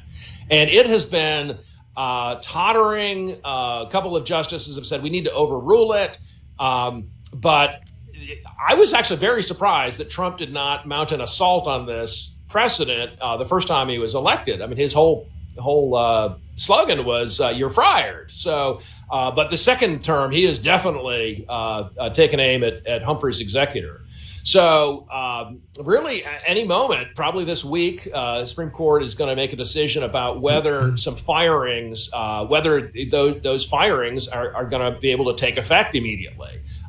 They could say, well, leave people in the office temporarily, but a challenge to Humphrey's executor is definitely coming.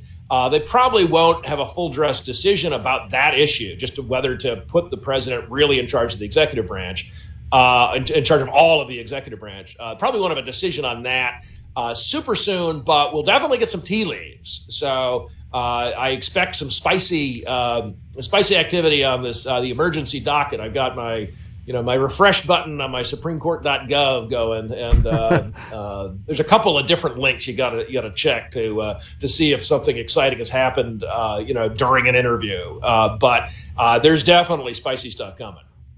The birthright citizenship is an issue. Where does that stand? Yeah, that one, it's a little unclear just how much percolation that's going to get before it gets to the U.S. Supreme Court, because there's a question of what exactly turns on this issue. So if the Trump, it's a lot of the decision about the timing is up to the administration. On the birthright citizenship, I think they probably are thinking that they want it to be a little more delayed. Stuff like Humphrey's executor, people, they go to law school, they get a view on it. It really makes sense to just go in and just get the decision, so you can start firing other people. But the birthright citizenship, I think, would require a lot more thinking from the courts. I think it's probably an outside shot of the administration winning in any event. But delaying it probably makes most sense strategically for them. Try to give people like the law professors of the world, give them a chance to really dig into some of these arguments and see if you can make a better argument for overruling some of the precedents or distinguishing some of these statutes carefully. But that is a big uphill battle. Again, Congress could come into the game. Congress could say, because there's a bunch of statutes that a lot of people have read. It's this basically grants birthright citizenship. Congress could get in the game and modify those statutes. So I suspect that the administration, what they would, the most likely ground to win on would be waiting for the scholarly world to get at least a few more months of work done. And then also, if you can, get Congress in the game. But getting Congress in the game is, that's hard. We'd make it a lot easier, though, for the courts if we had statute that was clear to rely on. Professor, always good talking to you, sir. Thanks for coming on. Appreciate it. Good to see you. Take care. You bet. We're coming right back in the Element Wealth Studio.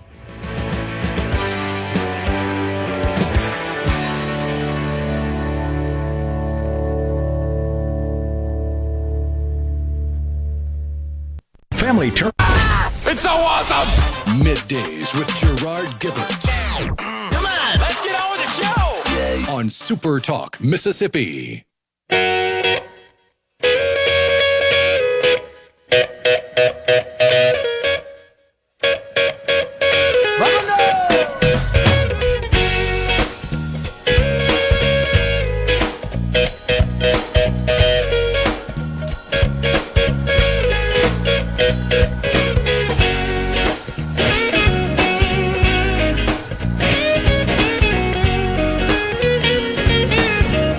Well, the old rhino kangaroo is out of breath. It's jumping around so much today. The Dow now has paired most of its gains and is now up 166 points. The NASDAQ went from being up at one point nearly 500 points today, and folks were looking at their 401ks and saying, yeah, now it is negative. So that's on the report. Right, Rhino, just coming out of Washington, that it looks like that the 50% tariffs that the president threatened to impose on China, if they didn't back off of their retaliatory 34% tariffs, will go into effect this evening, correct? So, in response to China announcing that they would ban the export of 7 rare earth materials to any country, and that they would end the import of American films into the country. Man. Meanwhile, Vietnam says they're going to start buying American military assets. Honestly, I'm not sure I like that. Now, Vietnam is supposedly an ally, but they're awfully close to China over there. And I'm afraid China could have their way with them. I could see corruption between the two countries. I don't see it. It's happening now. I mean, let's be honest. As far as China being brutally corrupt, you can't. I know we complain about the corruption in our world over here in the United States, and we should not accept it. It ain't nothing compared to communism. It underpins that misguided system. It's impossible, if you think about it, to even have one that exists under a country under communism without massive corruption.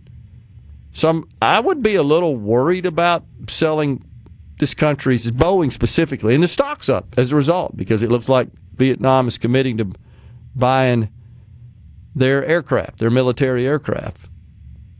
I just get a little worried about that falling into the wrong hands overseas. Let's hope that that is not the case. But right now, markets are struggling a bit because of what appears to be an imminent situation. According to the latest reporting, Vietnam has been negotiating to receive Beechcraft T-6C Texan 2s, which are trainers. Yeah, that's a trainer aircraft. The L-39 Skyfox, that's from, I think, the Czech Republic. There have been in negotiations and discussions to acquire the F-16 and the C-130 as far as American military planes. So if that's what they're negotiating for, I don't really see a problem with that because they're negotiating for the access to stuff that was made under Carter and Reagan. I agree. It's old stuff. And so, okay, well, it's a little more comforting, I would say, to know that. I don't know how much that amounts to. We need, bottom line is, to end this standoff and get good trade deals in place. We need China at the table, and we need to work something out. And as long as they hold out, I'm afraid we're going to continue with extreme volatility in the markets. And if they hold out for an extended period of time and those tariffs go into effect, it could have an effect on this country in a negative way. It may be short-term, short-lived until we get it resolved. But it certainly could put a squeeze on the country. I would caution, though, that much like I was saying, the population of China could handle a trade war better than we could, than our population would be willing to. Yeah. The American economy can survive a trade war far longer than the Chinese economy could. No doubt. We have way more leverage, and maybe it would do the trick, and we'd see American companies begin to reshore their manufacturing. Again, I point out that's what makes this a bit harder, more complicated at a minimum, and convoluted, is that a lot of what we import from China comes from American-based companies that make stuff over there. Well, just look at it this way. They had that major drop, the largest drop in their trading since the late 90s, when all this first started. And they had to pump a ton of money from their reserves into the market to keep it from going too far off the rails. Yeah. They can only do that a certain number more times. And that is what they do, which also makes it difficult to deal with them because their government and their private, you couldn't call it really with a straight face, private sector, because it's still under the thumb of the CCP, but their industrial sector, how about that? They're linked way more than ours is. But then also look at the mid and long-term problems of a government all of a sudden dumping a whole bunch of money into an economy. No doubt. Now, this speculation, they may start selling off their treasuries. Now, they only have, despite and contrary what a lot of people think, they only own $800 billion. And I refer to it as only because the total amount outstanding is $36 trillion. So the $800 billion is a small part of that. I think there's a large segment of the population that believes that most of our debt is owed to China. It's not. It's a tiny amount of it. Japan actually is a country that we owe more to than China. But that's what's going on. Looks like that those gains on the markets have been pared due to those concerns. I kind of wonder if the people that are running the PERS portfolio, I haven't looked at it lately, the Mississippi Public Employees Retirement System, if they're getting a little nervous as they rely on returns from those assets invested, allocated. I recall that when I last reviewed, they had a significant holding in Microsoft. May have been their biggest equity holding. Now, they've got a very diverse portfolio, so their exposure is somewhat limited because they've got a lot of fixed income securities and bonds, those sorts of instruments that are not subject to these wild swings the way equities are. And that's by design, which is also why the return that they experience is not what it could be if it were all dumped in equities, but you also have a whole lot more risk there, and you've got to be concerned about that when you're relying on those assets to fund future benefits, existing benefits as well, from the cash they receive from those assets that do generate cash, such as dividends on stocks and interest on bonds. But there's no doubt that across the country, same sort of retirement systems in existence in other states, municipalities, other smaller groups, they're all concerned about how this might affect them. Now, Elon Musk, this has been a little interesting to me. Have you noticed that you haven't seen much of him lately? He seems to have taken more of a quiet posture, and he really went on a tirade yesterday attacking the White House trade advisor, Peter Navarro. He called him a moron who's dumber than a sack of bricks. So, of course, Navarro is... Was it Navarro that said having companies like BMW in the United States is a problem? Yeah, it is. Then I would agree with Elon. Yeah, I'm not a big fan of Navarro, and it's a little concerning that he's the main architect of all this. There's no doubt. And Navarro, my understanding, has lashed back. He has responded, and I haven't read it. I just caught a report, a news article that said that Navarro did, in fact, rebuff Musk. So, of course, Musk is having problems selling Teslas. Their business way down. But you know what? That's to be expected. That's the price you paid for leaving your full-time private sector executive post to inserting yourself at an extremely deep level in the political world, where the country and the world is polarized. And of course that would have ramifications on your private operations, and that's exactly what's going on now. You've seen lots of reports. Well, it doesn't help that he can't really sell to anybody in the squishy middle because the crazies on the left are going to attack you if they see you driving one of his cars. And that has had an impact, certainly on sales for the company, and also a lot of other countries have responded accordingly. We're coming right back in the Element Wealth studio.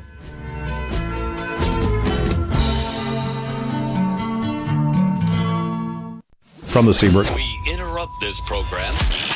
Gerard Gibert. Here we go. This is huge. Huge news. Huge news. Huge. You need to listen to this. Middays with Gerard. SuperTalk, Mississippi.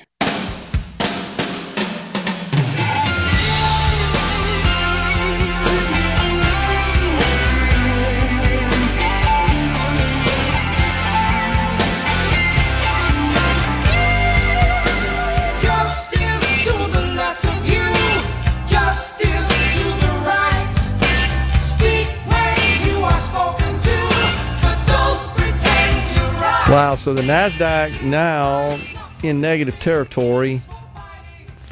And the president just said that he believes that Apple can make iPhones in this country. And that has caused Apple to nosedive as well. It's down today about $4, or at this moment about $4. It's down about $20, $46, pardon me, about 20% since the tariffs were announced. It's one of the most widely held stocks on the planet because it's one of the most profitable, successful companies ever.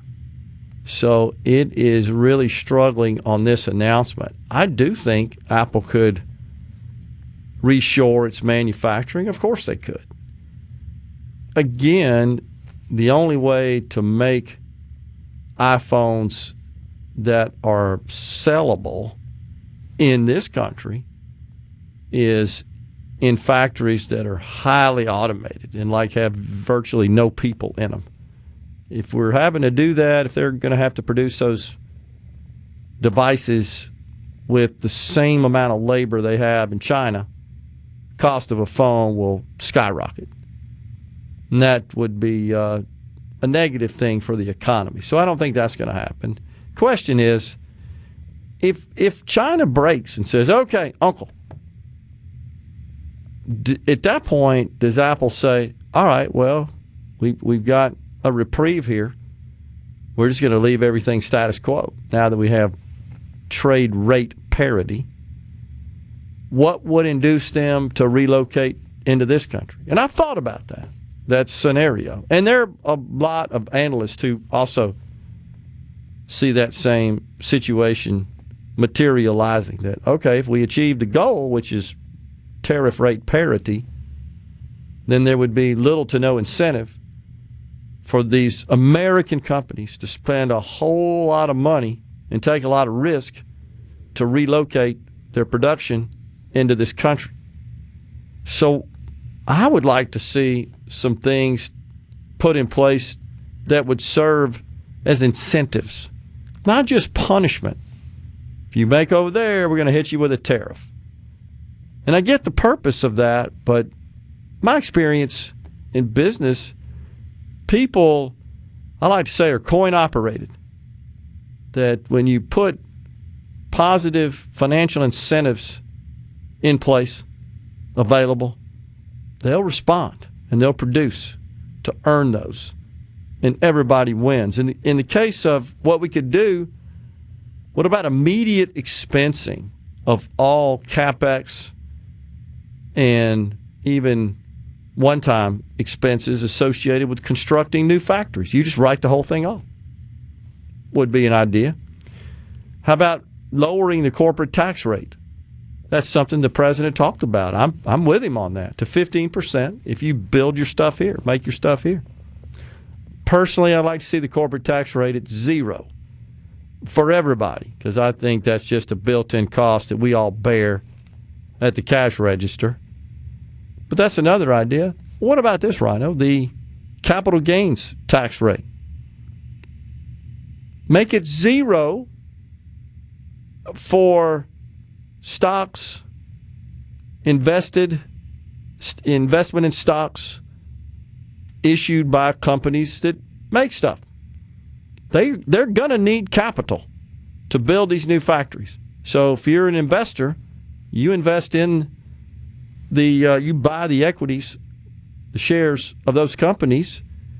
Now the companies would have to, in my view, they'd have to spend a certain amount, invest a certain amount in new factories or expansion of existing production facilities. But overall, an expansion of capacity, manufacturing capacity. Would have to do it within a certain period of time. We have to be relative and relevant, and you would be required to hold that investment for at least 5 years. You would then be taxed if you liquidated it after that, if you monetized it, it's 0% capital gains. So I'm suggesting a lower capital gains rate for investments in companies that are going to use that capital to grow and expand. And again, there would be clawback provisions, and they'd have to meet certain conditions and certain investment targets and so forth in this country. But just looking at a positive way. And then something that I shared the last couple of days, one of the things that makes this hard when you're competing with the likes of China is because they don't have the same sort of labor laws we have here. They don't have the consumer protection and regulatory standards we have here, all of which cost a lot of money and makes it prohibitive and impossible to compete with them. What if we stipulated you have to adhere to ours for any products you sell into this country? I get it. We can't force them to implement such policies. We don't have sovereignty over them, no more than they do over us. But we could make a condition of what they sell into this country. Just a couple ideas thinking about to incentivize and to get us through this conflict and put it behind us and get some clarity and stability so our economy can thrive and our markets can thrive. On the C Spire text line. I was going to jump in and say one possibly outside the box and likely not to happen, but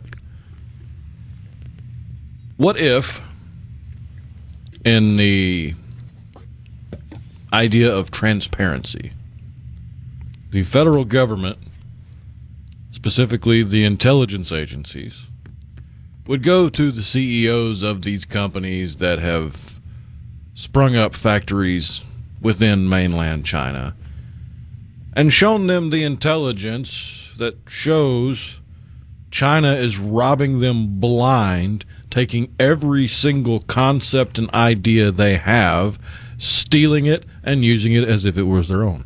Because that's happening. And that's, you know that.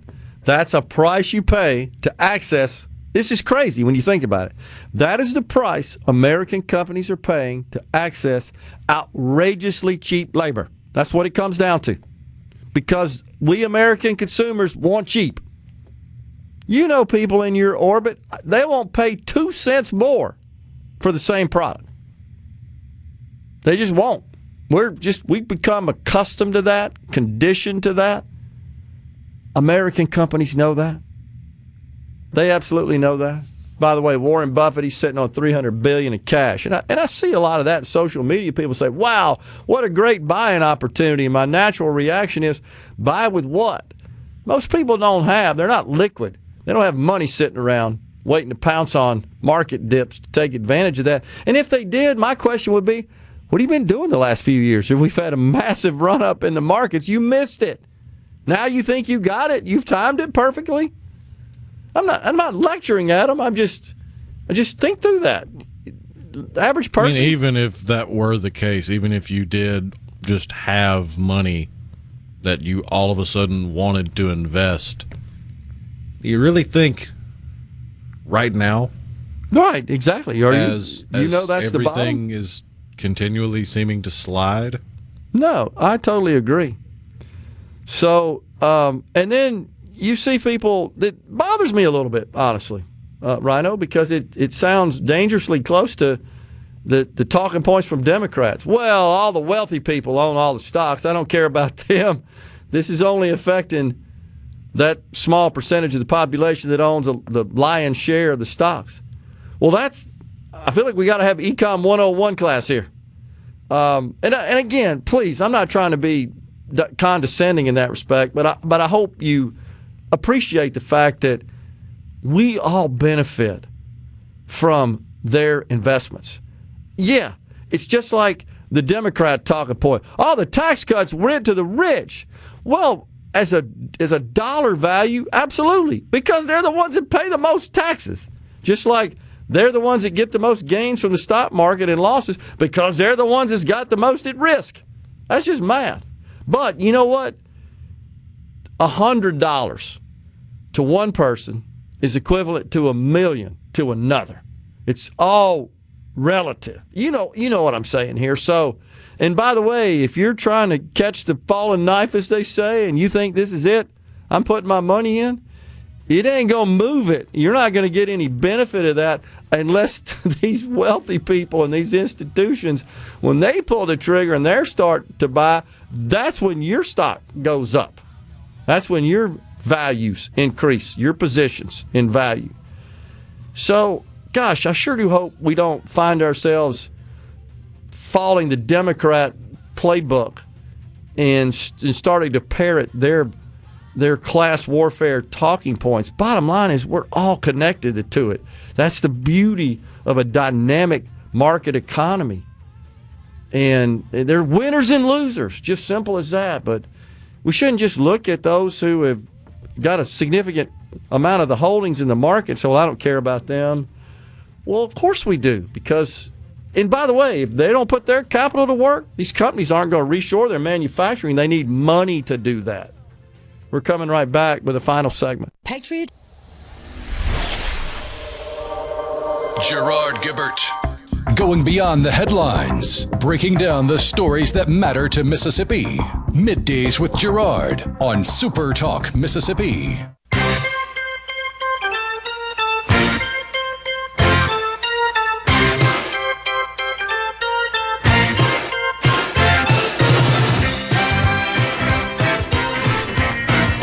Welcome back, everyone. It's Middays.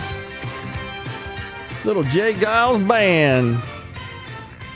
So the Supreme Court, this is so interesting. While we were talking to Professor Christopher Green early on in the hour, the top of the hour, and we were asking about this case, or the various cases that the Supreme Court is presently ruling on, and one of those is the ability of the Trump administration to fire thousands of federal workers during their probationary period. And the government unions, of course, this is what scares me, Rhino, about this administration getting a little too cozy with the unions. I get a little nervous when I see all these union folks really praising some of the tariff action. And maybe that's fine. I just don't trust unions, and there's no secret to those that tune into the show that I'm not a big union fan. But looks like that the ruling came down. It's an emergency ruling, and it lifts one of the lower courts. There was two, I think, lower courts involved in the ruling, but it lifts the ruling. Bottom line is it is going to allow the Trump administration to take such action. And that's because you had... No, you mean the executive branch gets to take executive actions regarding the executive branch? It's unbelievable. Who would have thought that? Right. Now, if there were law duly passed by Congress that said these jobs are permanent and can't ever be touched, that'd be a different story. That's not what this is. Right? And this is no different than the government telling private employers what their org chart's got to look like. I think it could even be argued that if there was a law saying, nope, the executive branch can't do anything regarding the executive branch, I don't think Congress can check the balance of power like that exactly. Correct. Fairly certain the SCOTUS would shoot that down as unconstitutional. Rightfully so. And this all came, I think, out of San Francisco-based federal judge, and it was unions. No secret. They requested to reinstate 16,000 probationary employees in Veterans Affairs, Agriculture, Defense, Energy, Interior, and Treasury, all of which are executive branches. And again, our Congress, to my knowledge, they don't pass laws making any job in government permanent, do they? What am I missing there? So, what's the fear? At-will employment. What's wrong with that? That's the way it ought to be. That's consistent with the values of free market capitalism. It's almost like they're worried their house of cards is going to come tumbling down, because if you look far enough back, it seems like for forever, the vast majority of job growth in America has been growth of government jobs. And that trend is beginning to reverse when you saw the latest job report on Friday. Thank God. So, this is, I think, welcome news, certainly for the Trump administration. You were telling me on the break about some positive exposure about Mississippi from the Vice President, J.D. Vance. Yeah, the vice president tweeted out, I think it was about an hour ago now. Let me double check if I can get it to pull up here. No, not J.D. Vance, J.D. Vance. I missed the N. There we go. No, that's his private one. I need the vice president. I want to pass this on. In the meantime, while we get to that, one of my favorite CEOs in the world is the Shopify CEO. I've shared some of his thoughts and opinions in the past. I think I'm saying it right. It's Tobias Lutke. It's either, I think that's how you pronounce it. It's the 2 dots over the U. How do you pronounce that? Is that Lutke? Lute? Okay. Tobias Lutke. Canadian-based company, if I'm not mistaken. So he has told staffers that the company will only make new hires if employees can prove AI can't do the work required. How about that? You knew this was coming. You knew it was coming. How about applying that in government? What would that look like? You'd have a whole bunch of empty buildings made out of fancy marble up there in D.C. That's right. Empty. No, but J.D. Vance tweeted out at J.D. Vance, quote, "This is pretty incredible. Smart education reform drastically improved Mississippi schools." And the retweet that he tweeted was a graph showing Mississippi at the top for the best demographic adjusted NAEP 4th and 8th grade scores. Fantastic. That's fantastic. Mailman Clayton says, should PERS invest in NVIDIA? I think they already have a position. Mailman, the question is how much? I mean, should you invest in anything? Everything is depressed. Everything's low. It's pretty easy to pick almost anything. But what's been pummeled the most, no doubt, the Mag 7. And I've actually heard people say MAGA instead of Mag 7. No, the two aren't separate. We need those companies. Well, that comes from to Bessent. continue to thrive. Bessent said it's not a MAGA problem, it's a Mag 7 problem. Okay, well, I disagree with him. But nonetheless, so that's where we are. Well, good news to end on from Rhino there about Mississippi's education accomplishments getting picked up by the Vice President, J.D. Vance. We're back with you again tomorrow. Stay safe, and God bless everyone.